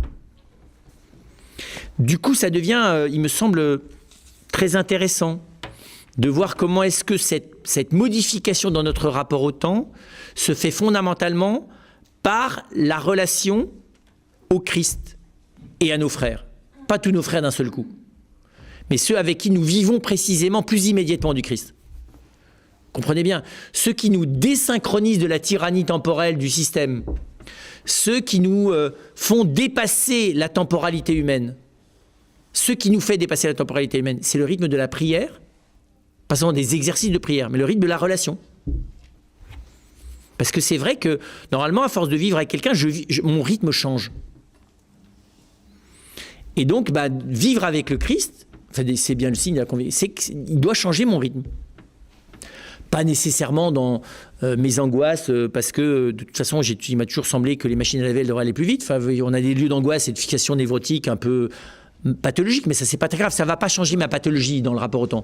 Mais ça va changer le sérieux que j'y mets. On est malade, on va pas en faire tout un plan toute sa vie, non? Ok, vous êtes complètement paniqué parce que, voilà, chaque fois qu'il s'agit d'organiser le début des vacances, ça vous se bouscule dans votre tête et vous êtes à la limite de l'hystérie, personnelle ou collective, ok. Et alors? C'est dramatique. On fait des films sur l'hystérie collective, ça s'appelle la comédie. Toutes les comédies sont des trucs sur l'hystérie. Transformer votre, je sais pas trop quoi, votre départ de vacances en la famille Fenouillard, ou entre, je sais pas trop quoi, la vie est un long fleuve tranquille, ou je sais pas trop quoi, ou les vacances de Monsieur Hulot.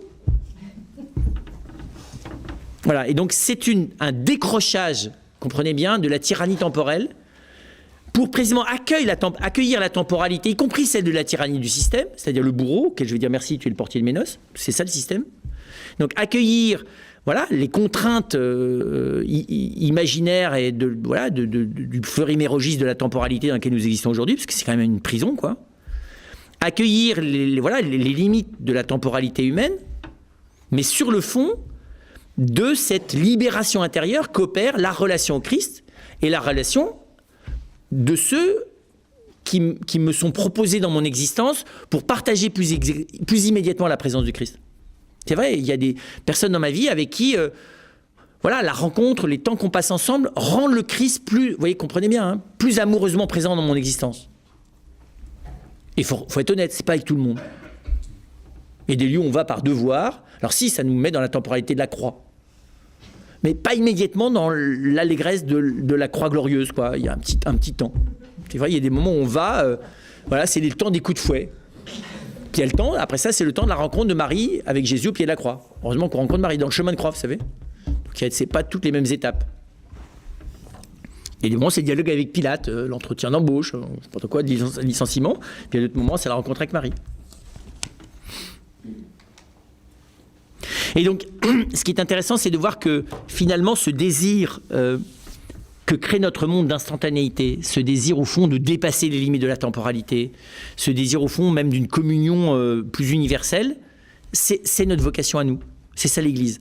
c'est de permettre l'entrée dans cette nouvelle temporalité, qui est celle de la vie éternelle d'ailleurs, avant que l'humanité y devienne définitivement prête ou finisse par y rentrer. Voilà. Pour les questions. Vous voyez, finalement, c'est pas si rasoir que ça, ce truc. Alors, perdre du temps. En fait, j'ai eu précisément, on m'a fait faire un topo dans un groupe chrétien sur comment utiliser son temps. Et alors, j'ai développé le fait qu'il fallait le perdre.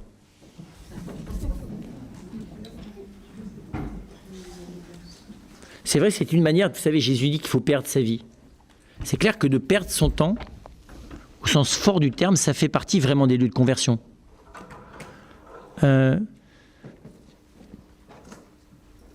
Perdre son temps, et de nouveau, je pense que c'est dans la relation à l'autre. Accepter que il y a des moments où le temps que Dieu nous donne pour la rencontre est un temps que je ne peux pas gérer.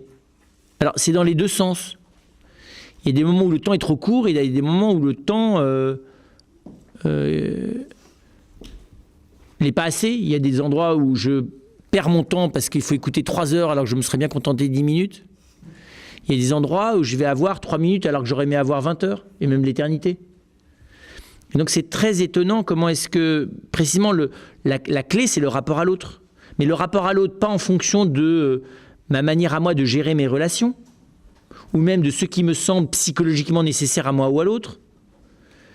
Mais c'est pas facile, hein, parce que le temps de la relation vu par le Seigneur, regardez comment il rencontre les gens. Il a passé 30 ans à Nazareth. Il y en a qui auraient bien aimé passer rétrospectivement 30 ans avec lui, non ? Donc il n'a pas fait les bons choix aussi, c'est pas normal quoi. Il a gaspillé plein de temps pour des gens qui comprenaient rien, parce qu'ils ont voulu le jeter par-dessus la falaise.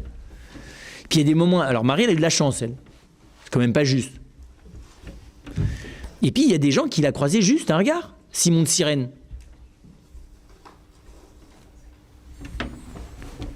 Et donc il y a une... en gros, moi je dirais, j'ai pas à perdre du temps, j'ai à perdre la maîtrise de mon temps. J'ai à avoir une intelligence de l'utilisation, de l'utilisabilité possible, de l'utilité possible de mon temps. Le tout, c'est de la remettre dans la relation et a fortiori dans les mains du Christ. Dans la relation, parce que on voit bien dans la famille, vous savez, c'est le problème des papas quand ils reviennent à la maison. Ils arrivent avec la temporalité speedée de leur boulot pour entrer dans la temporalité lente, un peu pénible et contraignante de leur fille de 4 ans.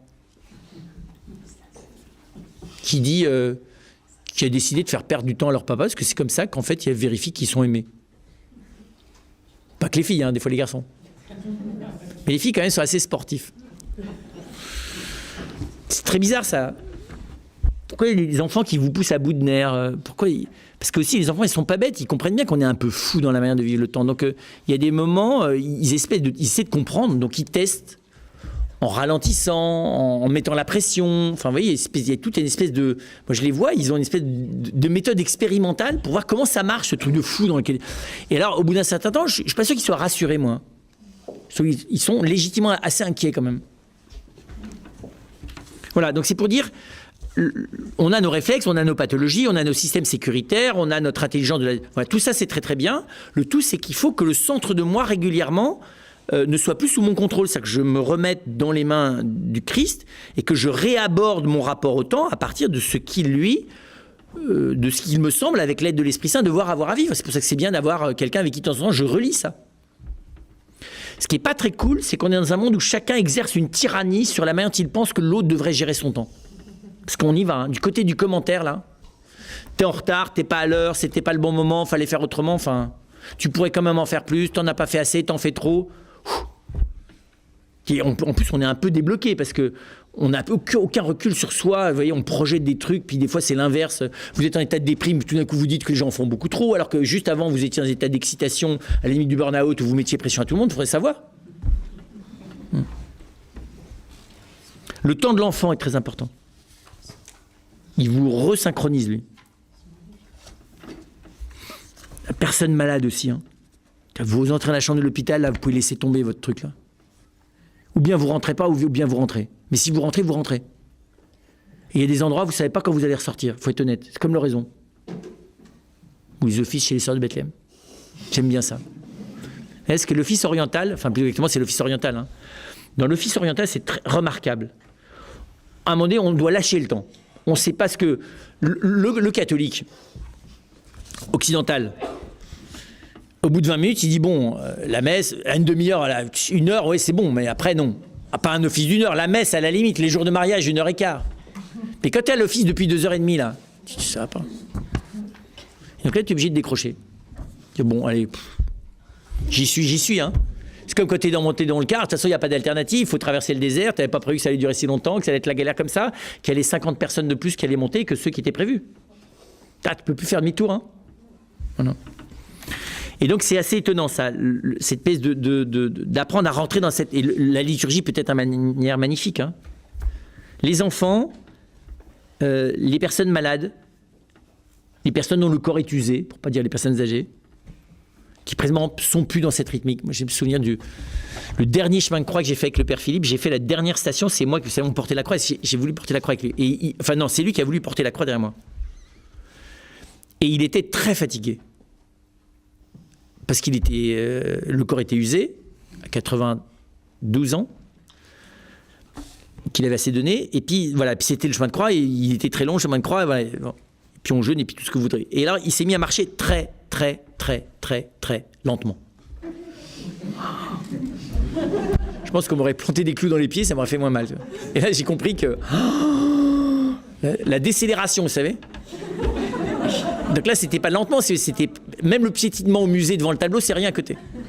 Et je me suis dit, voilà, t'es complètement dans ton ego, quoi. T'es dans ton orgueil, il n'y a que toi, tu voudrais que le monde entier vive à ton rythme. T'es incapable de... Alors, j'ai eu toute la station, enfin tout le temps, qui était long d'ailleurs, parce que c'est pas simplement lent, mais c'était aussi long la distance. Voilà. Je l'ai pris pour mon grade et je me suis dit, bon, faut que tu t'entraînes là.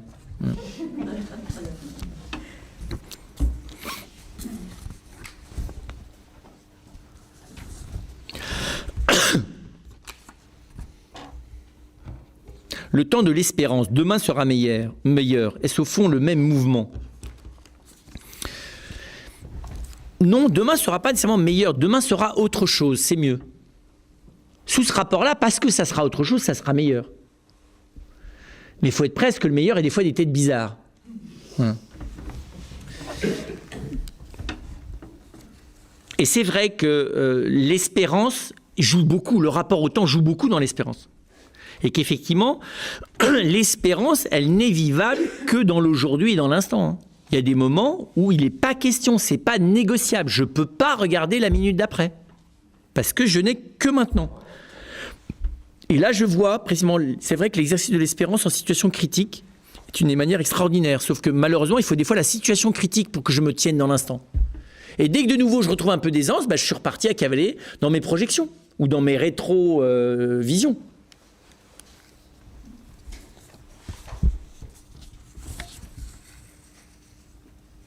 Peut-on dire avec Simone Weil que le temps est ce qui sépare Dieu de la création?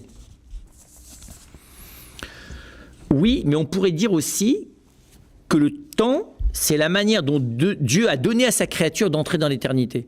Moi, je préférais dire ça.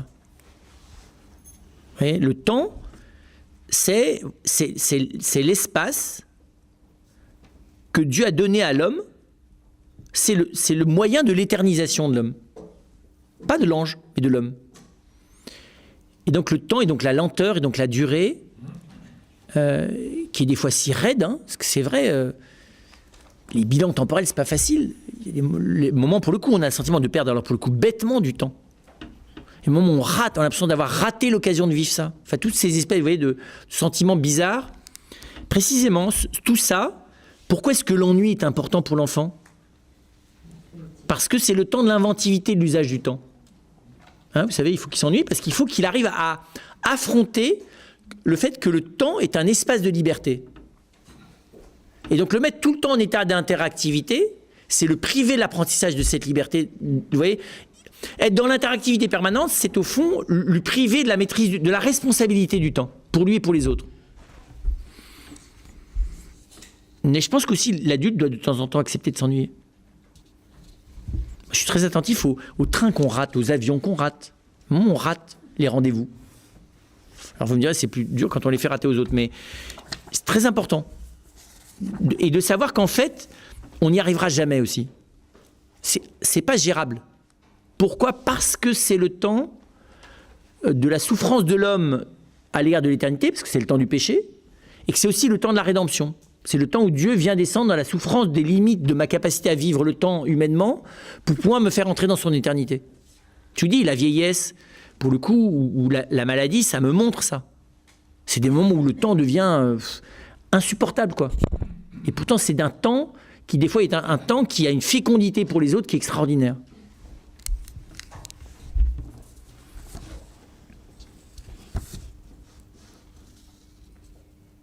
Alors, dans l'écriture, effectivement, il y a une expression. Il est temps de, le kairos. C'est le temps de la grâce. C'est une manière de dire que le rythme de Dieu n'est pas celui des hommes, et que quand c'est le moment de Dieu, c'est le moment de Dieu, et que notre écoute intérieure doit être celle de la recherche du moment de Dieu. Alors, c'est pas facile pour les scrupuleux, qui sont inquiets de savoir si c'est toujours le bon moment ou pas le bon moment, vous savez. Et donc, encore une fois, il ne faut pas avoir peur de rater les occasions, moi je trouve. On rate plein d'occasions, et alors ? Thomas, il n'était pas là, il a raté l'occasion là, le soir de Pâques. Mais du coup, il a pu vivre cette rencontre extraordinaire de Jésus qui lui dit « Mets ta main dans mon côté ». Quand même. Je ne dis pas que les autres ont été jaloux. Lui, il a été jaloux d'eux. Hein ? Mais dans un deuxième temps, on verra, peut-être qu'ils ont été un peu purifiés, parce que bah, moi aussi, j'aurais mis en retard. Donc le kairos, c'est ça, c'est des fois le temps de la grâce dans le temps raté des hommes. Vous savez, les gens qui viennent vous dire, mais au fond, j'ai perdu tellement de temps dans ma vie à comprendre enfin le mystère de Dieu. Qu'est-ce que vous en savez ? Peut-être que le temps que vous avez perdu, il était nécessaire à la découverte que vous faites aujourd'hui ?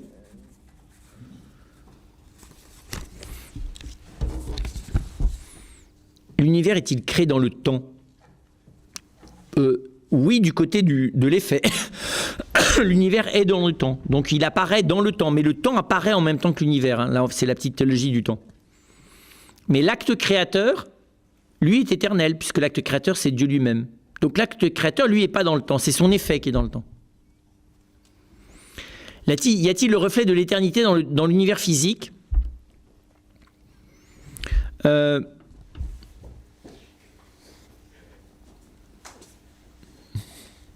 Oui, parce que c'est tout bête, mais dans l'univers physique, il y a de la place pour tout le monde. Tout ce qui existe, dont nous ayons l'expérience, à part les anges, sont dans l'univers physique. Et manifestement, dans l'univers physique, les choses ne sont pas entassées bêtement. Elles ont toutes une place. Et donc, c'est vrai que ça doit aider à comprendre analogiquement que... comment dire ça ? L'éternité... vivre de l'éternité, c'est entrer dans un ordre nouveau, plus grand que celui de la création, qui est l'ordre de Dieu, dans lequel chaque chose est encore plus elle-même. Dans lequel chaque instant est infiniment plus encore lui-même.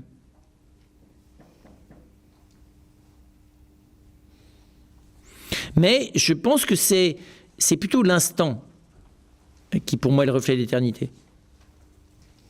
Hein, je suis très sensible à un homme comme Cartier-Bresson, qui pour moi qui est un des rares photographes qui a cherché à photographier le temps. C'est très étonnant ce qu'il a fait. C'est possible des danseurs, hein, mais c'est très étonnant. Il a photographié l'instant, il a saisi l'instant, mais il a une manière de saisir l'instant qui fait toucher l'éternité. C'est très bizarre cet homme, une espèce de comme si tout d'un coup il nous faisait comprendre que 1000 fois par jour ma vie s'arrête pour déboucher sur l'éternité. On n'est pas assez attentif à ça, si vous voulez. C'est vrai, regardez les regards qu'on croise, les gestes qui sont posés. Je ne sais pas comment vous dire ça. Le temps physique est aussi le temps où l'éternité débarque tout le temps. Je ne sais pas comment vous dire ça. Il faut juste apprendre à le voir. La rencontre avec Dieu, le temps de Dieu, il est 1000 fois par jour. Il n'est pas juste le temps d'adoration, c'est pour se mettre dans le face-à-face, mais le temps où je suis attentif à l'autre de manière un peu plus, concentrée, c'est pour que je devienne attentif de manière plus légère dans tous les moments de la journée. Il y a des moments où on est plus dans le dialogue en face-à-face, où on est vraiment attentif. Mais c'est pour qu'on puisse récolter dans la vie avec l'autre les milliers d'étincelles, de fleurs que donnent les événements.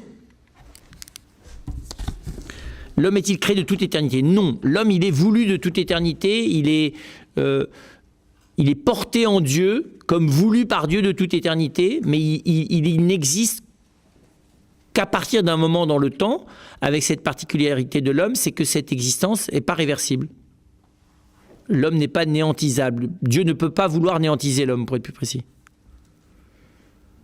Oui, non, mon âme a été créée à un moment donné.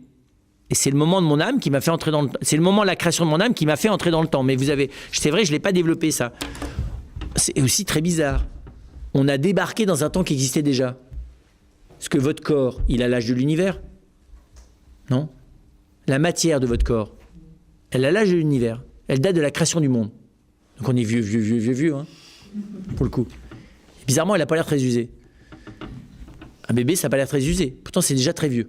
Si vous voulez, pour bien montrer qu'on n'est pas vieux, on est usé. Si on est vieux parce que ça a duré beaucoup, alors ils sont très vieux, les bébés. Parce qu'ils ont, je vous dis, c'est fait beaucoup l'univers. Hein. C'est loin là-bas derrière. Alors vous allez me dire, oui, mais on l'a recyclé. Je veux bien, c'est de la matière recyclée si vous voulez, mais enfin, c'est toujours la même matière. Elle est repassée par le traitement des déchets, mais c'est tout.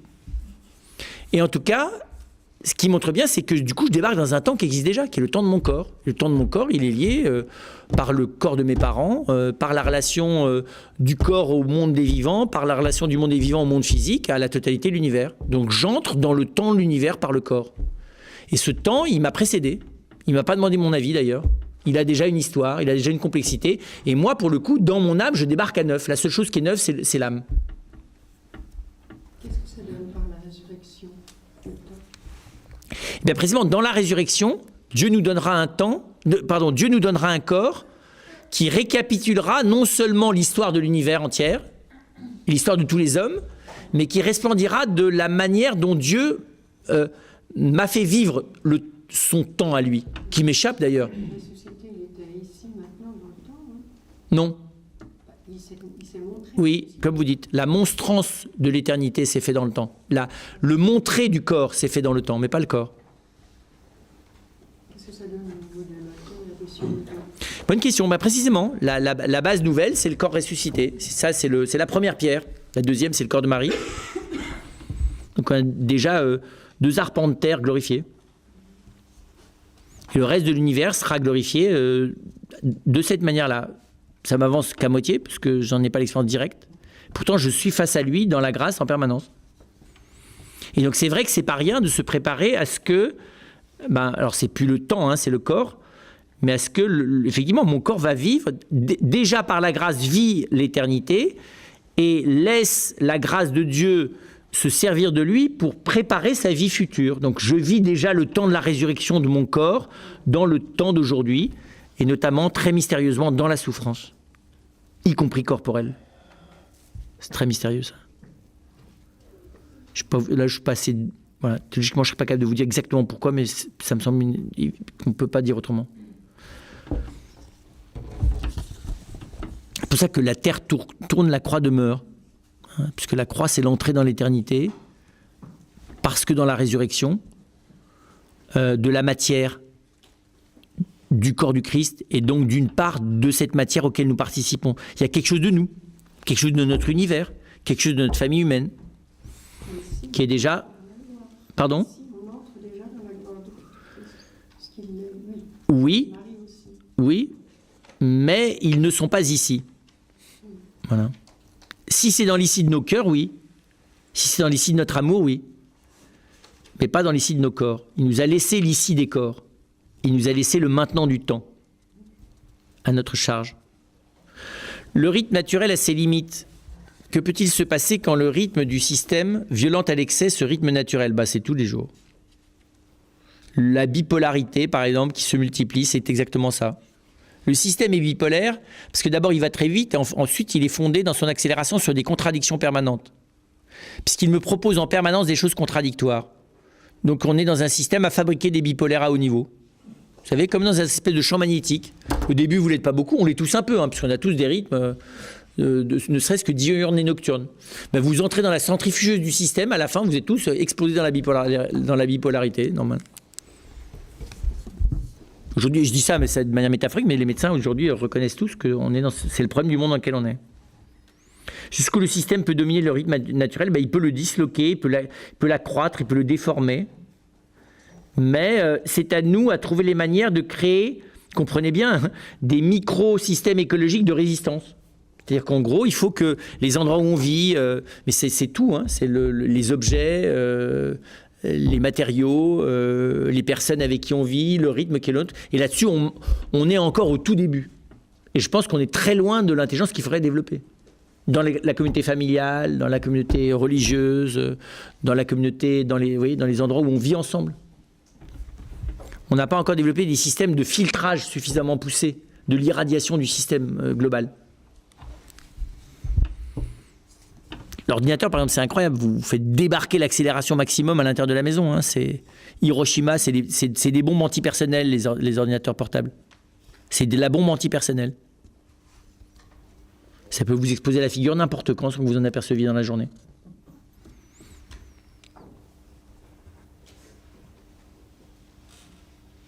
N'y aura-t-il pas un renversement si le rythme naturel ne peut plus supporter le rythme du système? On en est là. Et donc il faut entrer, on est déjà en train, d'ailleurs de plus en plus de personnes choisissent d'entrer dans ce reversement. C'est-à-dire de dire non, on doit s'arrêter, il faut faire le point, on doit repartir de ce qu'est la vie humaine, parce que c'est notre vocation première. Et là, il faut des fois du courage chrétien. Ouais. Vous voyez, c'est du pré-moral, c'est pas d'abord de l'ordre, mais c'est fondamental par rapport à la dimension morale. Hein. C'est d'ailleurs la réflexion plus globale sur le développement durable, sur l'écologie, ça va dans ce sens-là. Hein. Qu'est-ce qui est le plus fragilisé dans le développement durable? C'est pas la planète, hein, c'est la personne humaine. Hein. Parce que nous, notre durée de vie, elle est plus courte. Mon fils de 12 ans me disait qu'il avait peur du paradis car on va s'y embêter. Comment comprendre l'éternité sans fin, donc sans objectif, sans progression, sans sens? Pas du tout. On sera dans l'inventivité permanente. Ça sera l'inverse de l'ennui. Vous voyez, c'est typique. Pourquoi est-ce qu'on a un sentiment? Parce qu'on est dans la succession. Évidemment, si aujourd'hui, c'est la suite d'hier qui est la suite d'avant-hier, tu comprends que si aujourd'hui c'est le même qu'hier, qui est le même qu'avant-hier, qui est le même toujours, mais c'est l'horreur. Juste, c'est le rasoir absolu. Sauf que voilà, il faut lui expliquer que dans l'éternité, il n'y a plus que l'instant. Ça, ils comprennent ça. Ça, ils comprennent. C'est d'ailleurs ce que recherche l'état de transe des soirées techno. C'est très bizarre, parce que la musique a évidemment quelque chose à voir avec le temps. C'est l'art du temps. Et la transe techno, c'est ça. Le rêve qu'à un moment donné, on va tous ensemble partir dans l'éternité. Fini, perte de conscience, on décolle. Le problème, c'est la gueule de bois du lendemain. Et la perception que c'était purement, que en moi. Donc c'est en gros l'adoration du Saint-Sacrement ou la soirée techno. Non, plus exactement la rencontre de la charité chrétienne, parce que c'est le rôle de la charité chrétienne qui devrait vivre au rythme de cette présence, de cette vie dans le Christ.